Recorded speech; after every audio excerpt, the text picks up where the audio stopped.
So magandang araw sa inyo mga Lodi. Andito tayo sa Tulay na Lupa. Hinihintay po natin sila Kulukoy's Vlog na papunta po kami kay Laparigoy TV para makipag-collab ulit sa kanya. Kasama ko si Mrs. Ayan, naghahaba po ng pansit.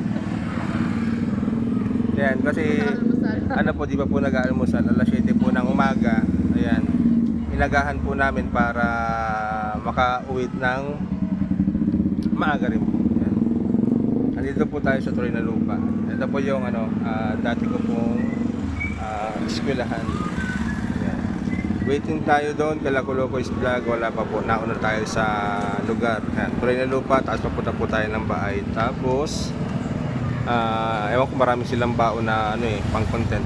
Ako ang gagawin ko lang pong content is bahala na. Kung ano lang po yung tawag dito, kung ano yung maisipan natin na content, tapos yung pumasok sa isip natin pag andun na sila, yun ang gagawin natin content. Siyempre, lagi tayo magpapatawa kahit pa paano. Importante po kasi na makapunta at minsan lang po kami, hindi pa po kami nagkakakilala ng mga Kulukoy's Vlog. Saldibasar pa lang po yung natin nakilala, tapos si Paricoy. Shoutout sa iyo, Eduardo Bacolod Pescante.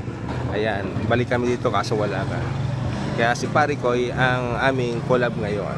So, panoodin nyo po hanggang dulo yung mga susunod natin video para ayan, plus pa like and share na rin din po mga idol kung nakaabot po kayo sa video na to. Thank you.